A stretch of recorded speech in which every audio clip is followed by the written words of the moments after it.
खरीदारी का एक टाइम होता है, जैसे हम कह रहे हैं कि ये मौजूदा वक्त जो है खरीदारी का बेहतरीन टाइम है।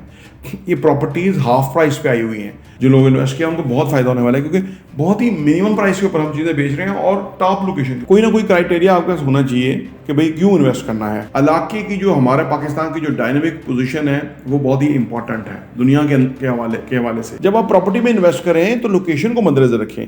जितनी अच्छी लोकेशन होगी उतना ज़्यादा आपको फायदा होगा।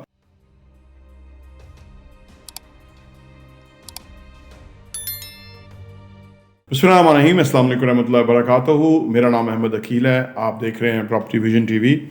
रियल स्टेट की को अप्रिशिएट कराने के लिए क्या स्ट्रेटजीज अपनाएं।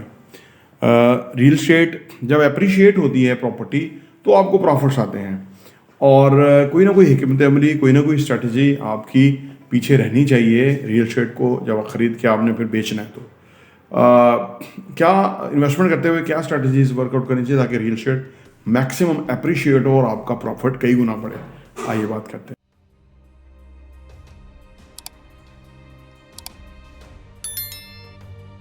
Welcome back. देखिए जी, अगर आप चाहते हैं कि आपकी प्रॉपर्टी रियल एस्टेट जो है वो अप्रिशिएट हो, और उसके पीछे जो नंबर वन स्ट्रेटजी है जो आपको अप्लाई करनी चाहिए वो ये है टाइमिंग टू परचेज। ख़रीदारी का एक टाइम होता है, जैसे हम कह रहे हैं कि ये मौजूदा वक्त जो है ख़रीदारी का बेहतरीन टाइम है। ये प्रॉपर्टीज़ हाफ प्राइस पे आई हुई हैं, और आने वाले टाइम में जब ये तेज़ी होगी ना, इलेक्शन वगैरह होंगे, मुल्क के अंदर कोई स्टेबिलिटी आएगी, कोई जमहूरियत आ गई, तो पाकिस्तान में ना ये असासों की कीमतें डबल हो जानी है। तो फिर आमतौर पे लोग कहते हैं जी पहले तो फिर खरीद सकते थे, अब वो नहीं खरीद सकते। तो इसलिए कि जिन लोगों ने इस वक्त स्ट्रेटजी वर्कआउट कर ली है कि भाई हमने कितना प्रॉफिट कितने टाइम में लेना है, तो वो इस वक्त बाइंग में है। तो ये बेहतरीन बाइंग का टाइम है। तो नंबर वन ये है कि आपको बाइंग के अंदर ख्याल रखना चाहिए कि टाइमिंग ऑफ द बाइंग क्या है। अच्छा टाइम के ऊपर बाइंग आपको फ़ायदा देगी, लेकिन जब कीमतें अप्रिशिएट हो जाएंगी फिर आप खरीदेंगे, फ़ायदा फिर भी होगा लेकिन कम होगा फ़ायदा। ज़्यादा फ़ायदा अभी वाले लोग कमाएंगे। नंबर टू ये है जी नॉलेज ऑफ द एरिया। इलाके का आपके पास नॉलेज होना चाहिए कि कैसा इलाका है, क्या कुछ होगा आने वाले टाइम में, किस तरह से वहाँ पे चीज़ें हो रही हैं, प्रोजेक्ट्स बन रहे हैं, एरिया डेवलप हो रहा है, क्या स्कोप है, क्या आबादी है, कहाँ से रिंग रोड कितनी दूर है। जैसे हम सेंट्रल बिजनेस डिस्ट्रिक्ट की आपको बताते हैं, 6 स्टार हाइट्स के अंदर हमारे पास सेकंड फ्लोर के अंदर आप जो लोग इन्वेस्ट किया उनको बहुत फायदा होने वाला है, क्योंकि बहुत ही मिनिमम प्राइस के ऊपर हम चीज़ें बेच रहे हैं और टॉप लोकेशन के ऊपर।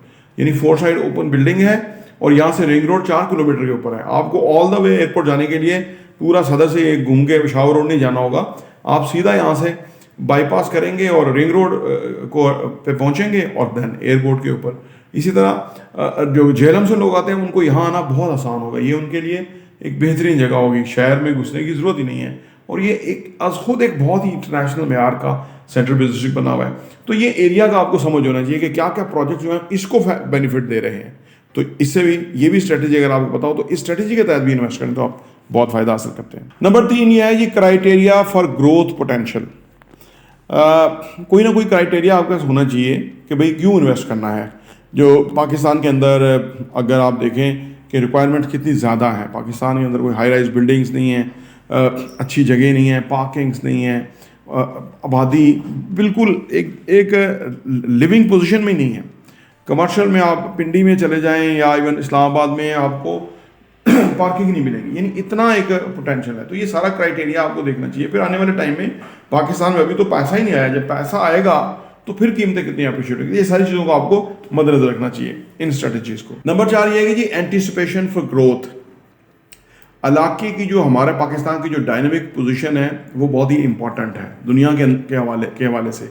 हर कुछ भी कोई भी कुछ करेगा पाकिस्तान उससे बेनिफिट उठाएगा। फिर ये कि पाकिस्तान के अंदर इस्लामाबाद है जिसकी एक बहुत बड़ी सिग्निफिकेंस है।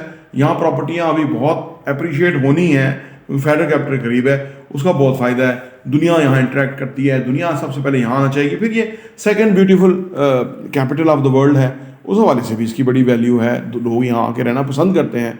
मुझे लगता है मे भी 5-10 साल लग जाएं, लेकिन दुनिया से लोग यहाँ आके बिजनेस करेंगे, यहाँ आके रहेंगे। जैसे देखिए ना, मलेशिया कहाँ से कहाँ चला गया, टर्की को देख लीजिए, दुबई के अंदर दुनिया भर की इन्वेस्टमेंट आती है जी, साउथ कोरिया कहाँ से कहाँ पहुँच गया। तो यानी दुनिया ने तरक्की कर ली है हमारे सामने। हमारी अपनी हरकतों की वजह से, ये रजीम चेंज वाले जो बदमाशियाँ हैं उनकी वजह से हम नहीं तरक्की कर सके, लेकिन आने वाले 5,000 सालों में ये सब खत्म हो जाने हैं। इन्होंने अपनी नौकरियों पे चले जाना है और पाकिस्तान में जमहूरियत हो जानी है। पाकिस्तान ने आज़ादी से काम करना है और पाकिस्तान दुनिया की फिजिबिलिटी के अंदर बहुत ही ज़बरदस्त मुल्क बन जाना है। इसके बाद स्ट्रैटेजी है जी लोकेशन सिलेक्शन। जब आप प्रॉपर्टी में इन्वेस्ट करें तो लोकेशन को मद्देनजर रखें।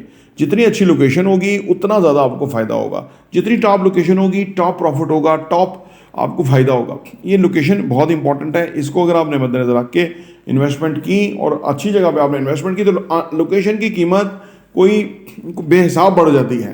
टॉप लोकेशन के ऊपर आप जितनी चाहे डबल 3 गुना कीमत मांगे, एक टाइम आता है लोग देने के लिए तैयार हो जाते हैं। तो हमेशा इन्वेस्टमेंट करते हुए लोकेशन की स्ट्रेटेजी को ज़रूर मद्देनजर रखें। कभी भी कंप्रोमाइजिंग लोकेशन पे इन्वेस्टमेंट ना करें, उसका आपको बहुत थोड़ा फ़ायदा होगा। लेकिन जब आप टॉप लोकेशन ले लेंगे फ़ायदा कई गुना बढ़ जाएगा। तो ये चंद स्ट्रेटजीज़ हैं। अगर आप चाहते हैं कि आपकी प्रॉपर्टी अप्रिशिएट हो, ख़रीदते हुए इनको मद्देनजर रखें। प्रॉपर्टी टीवी देखने का बहुत बहुत शुक्रिया।